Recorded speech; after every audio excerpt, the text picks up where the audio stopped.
Era una de esas tardes pegajosas en las afueras de Madrid, donde el calor parecía quedarse colgado del aire y cada paso se volvía más pesado. En la urbanización Los Olivos, una de esas zonas residenciales privadas donde todo luce impecable y las normas se aplican con lupa, un joven de 15 años pedaleaba con el alma en vilo. Javier, moreno, delgado y con los ojos llenos de angustia, cruzaba las calles arboladas con una sola misión: salvar a su hermana. Lucía, de 19 años, tenía diabetes tipo 1. Ese día, un corte eléctrico había dañado su último bolígrafo de insulina. Estaba sola en casa de una amiga al otro lado del vecindario cuando envió el mensaje que lo cambió todo. «Javi, no me funciona el boli, me mareo, corre, por favor». Javier no lo pensó 2 veces. Cogió la bolsa térmica del frigorífico con los viales de insulina, se ajustó el casco de la bici y salió disparado. Su padre, Andrés, bombero con más de 20 años de servicio en Alcalá de Henares, estaba de guardia a más de 40 kilómetros. Y la farmacia más cercana ya había cerrado. Javier sabía que el tiempo era crucial. Había visto a su hermana desmayarse una vez por hipoglucemia y no podía permitirse que eso volviera a pasar. Pedaleaba con fuerza, con el corazón latiendo más rápido que las ruedas. Lo que Javier no sabía es que el verdadero obstáculo no sería el calor, sino un hombre.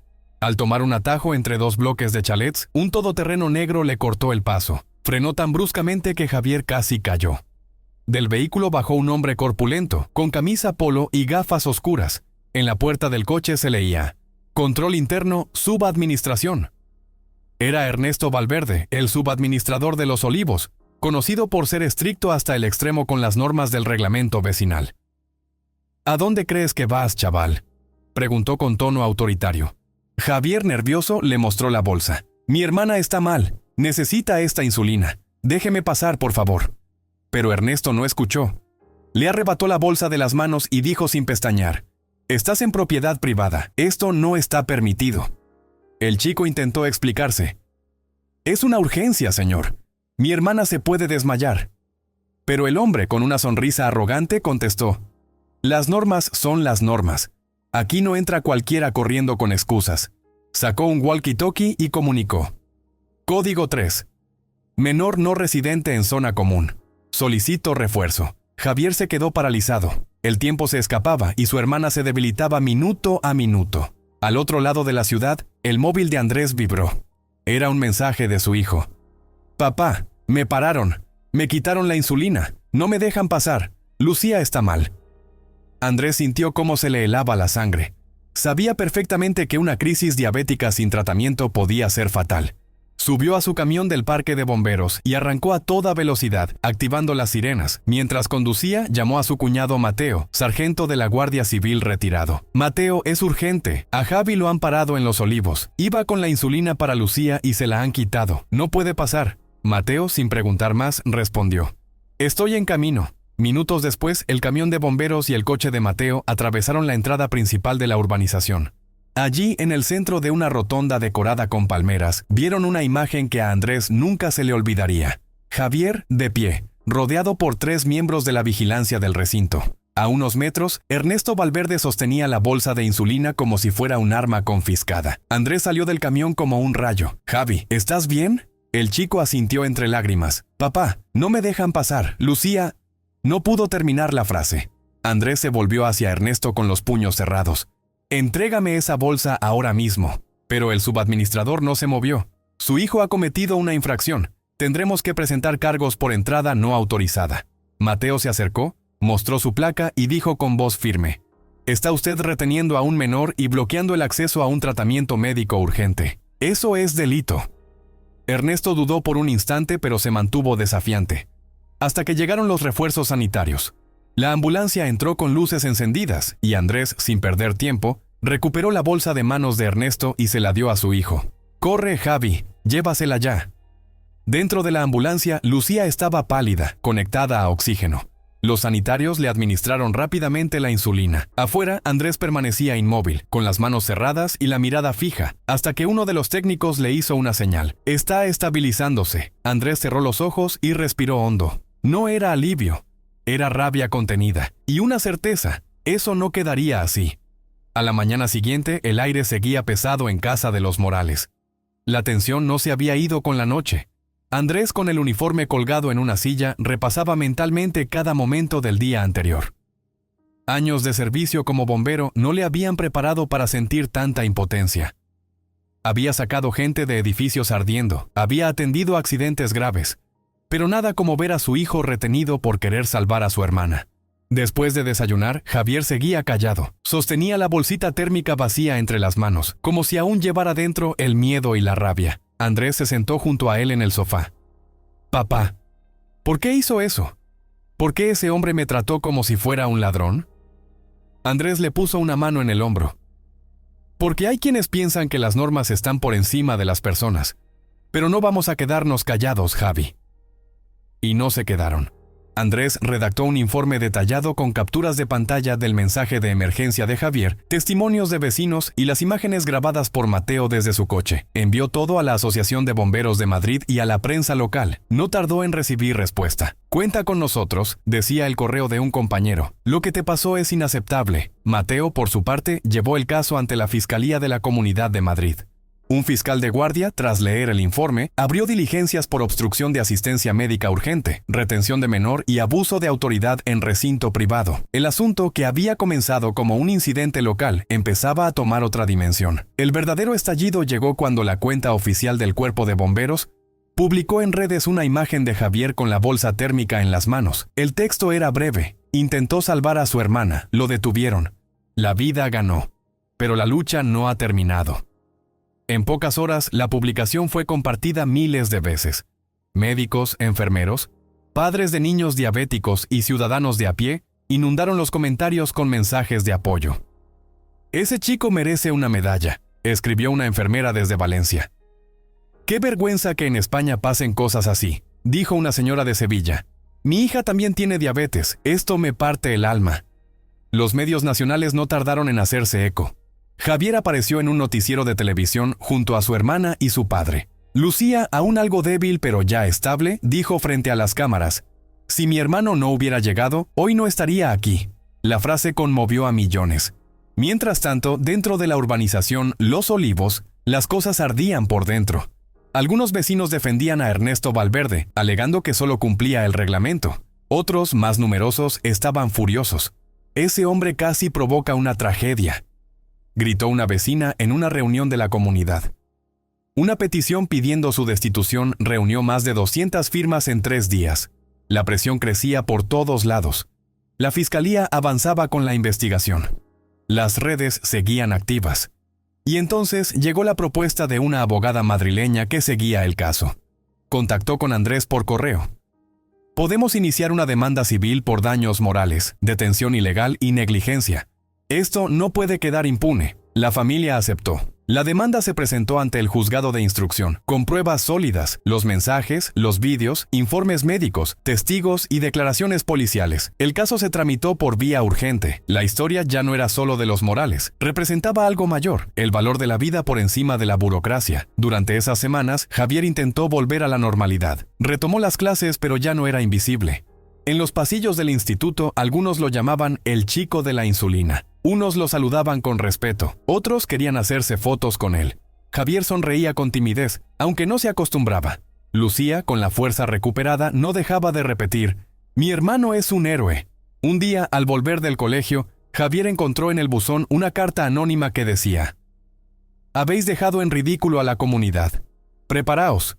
Otras amenazas llegaron. Andrés denunció inmediatamente: «Intentan intimidarnos, pero no van a lograrlo». Reforzó la seguridad de la casa, alertó a los medios y envió copia de las amenazas a la fiscalía. A la vez comenzaron a llegar apoyos desde todos los sectores: asociaciones de pacientes, médicos, personal sanitario, periodistas e incluso diputados. Uno de ellos propuso en el Congreso una ley que prohíba que normas privadas bloqueen asistencias de emergencia. «La salud y la vida deben estar por encima de cualquier reglamento», declaró en pleno. A pesar del miedo y el cansancio, Andrés se sentía firme. Cada noche se sentaba en silencio en la cocina, con una taza de café ya frío. Miraba a sus hijos, ahora más unidos que nunca, y pensaba: «Esto que vivimos no fue en vano, no lo será». El día de la vista judicial llegó con un cielo gris sobre Madrid, como si el clima acompañara el peso de lo que estaba por resolverse. A las puertas del juzgado de primera instancia, cámaras de televisión, reporteros y vecinos se agolpaban esperando una imagen, una palabra, una reacción. Lo que comenzó como una disputa vecinal ya era un símbolo nacional. Dentro de la sala todo estaba en silencio. En la primera fila, Andrés estaba junto a Javier y Lucía. Él, serio, con la espalda recta. Ella, más recuperada, sostenía la mano de su hermano con fuerza. Mateo, el cuñado guardia civil, observaba desde el fondo con mirada atenta. Al otro lado de la sala, Ernesto Valverde entró junto a sus abogados, con gesto cansado, traje arrugado y sin rastro del orgullo que antes lo caracterizaba. Cuando el juez tomó asiento, la audiencia comenzó. Javier fue llamado como primer testigo. Su voz tembló al principio, pero luego fue ganando firmeza.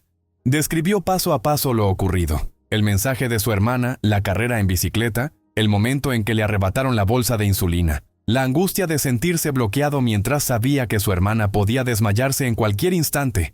Solo quería ayudarla. No hice nada malo. Lucía subió al estrado después. Habló de la desesperación que sintió al ver que su cuerpo no respondía. Del alivio al ver a su hermano entrar con los paramédicos. Ese hombre no pensó en mí ni un segundo. Solo pensaba en una valla y en su poder. Yo estaba sola y pude no contarlo. El turno de Andrés fue el más intenso. Su voz era grave, pausada. Relató cómo se enteró por el mensaje de su hijo, cómo voló con el camión desde Alcalá, cómo vio a su hijo cercado por vigilantes como si fuera un delincuente. He apagado fuegos, he salvado vidas ajenas, pero ver a mi hijo en esa situación, eso me rompió por dentro. Y ese señor con la bolsa en la mano no solo detuvo a un menor. Estaba decidiendo sobre la vida de mi hija como si fuera un trámite. Cuando le tocó declarar a Ernesto, el ambiente se tensó. Su abogado intentó justificar su comportamiento como cumplimiento del reglamento. Ernesto, visiblemente nervioso, dijo, «No sabía que era una urgencia médica». El fiscal fue implacable. «¿No supo? Después de que el menor le dijo que llevaba insulina para su hermana que estaba en peligro». El silencio fue absoluto.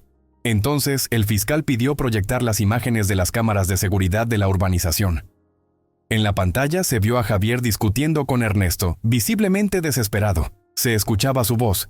«Es para mi hermana, está enferma». La imagen de Ernesto arrebatándole la bolsa y llamando refuerzos provocó murmullos en la sala. Algunos bajaron la cabeza. Otros no pudieron contener el enfado. La sesión terminó con rostros tensos, lágrimas contenidas y una sensación de incredulidad generalizada. A la salida, los periodistas rodearon a la familia Morales. Andrés, sin entrar en detalles, dijo solo, «Hemos contado la verdad, ahora le toca a la justicia».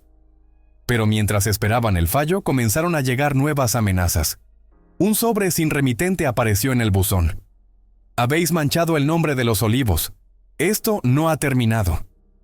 Javier dejó de ir al colegio por unos días. Lucía, aún con secuelas emocionales, no salía sola de casa. Andrés presentó denuncia. Mateo, como exagente, organizó protección discreta. La urbanización también entró en crisis. Ernesto aún tenía apoyo de algunos vecinos que lo consideraban un guardián del orden, pero la mayoría estaba indignada.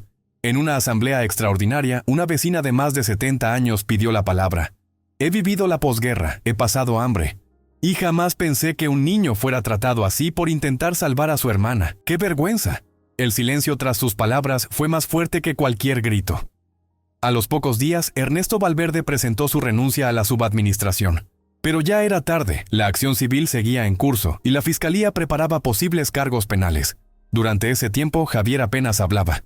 Pasaba muchas tardes en su cuarto mirando por la ventana. Lucía trataba de animarlo. «Volveremos a ser como antes, ¿vale?». Él sonreía, pero sin decir nada. Una noche, Andrés lo encontró en la cocina, sentado en la penumbra.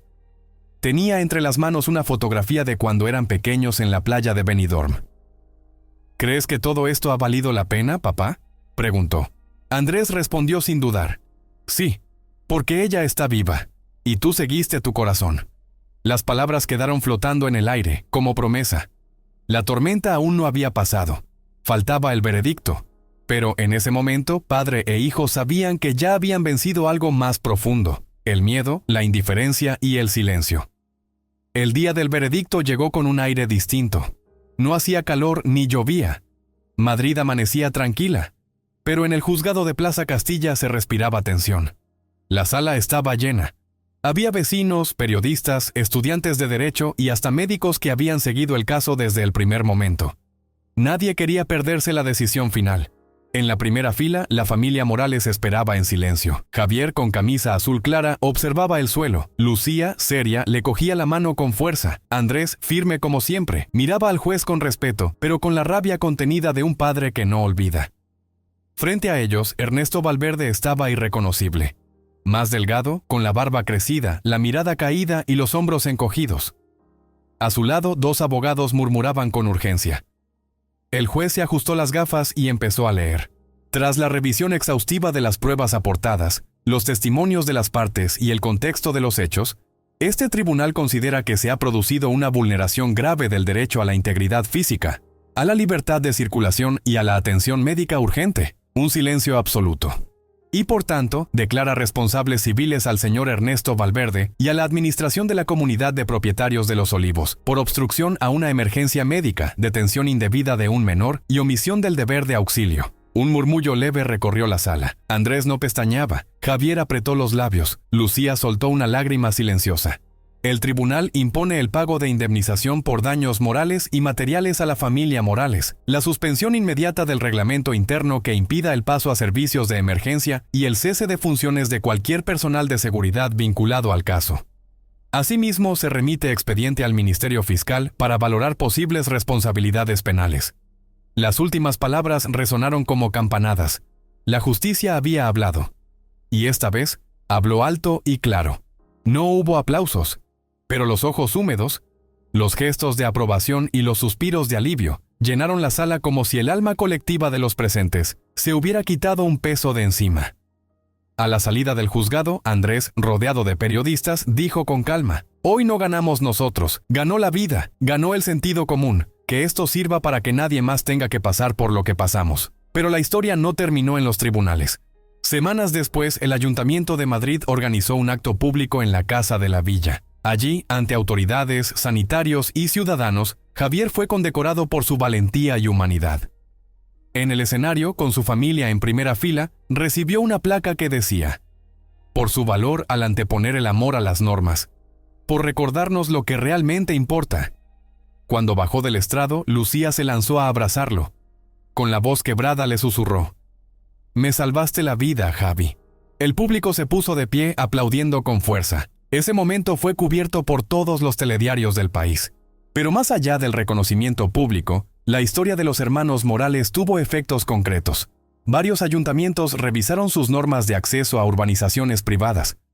Asociaciones de pacientes exigieron protocolos obligatorios para emergencias en comunidades cerradas, y un grupo parlamentario propuso una Ley Lucía para garantizar el acceso inmediato en casos de riesgo vital. Ernesto Valverde, por su parte, desapareció del foco público. La comunidad lo destituyó de manera definitiva.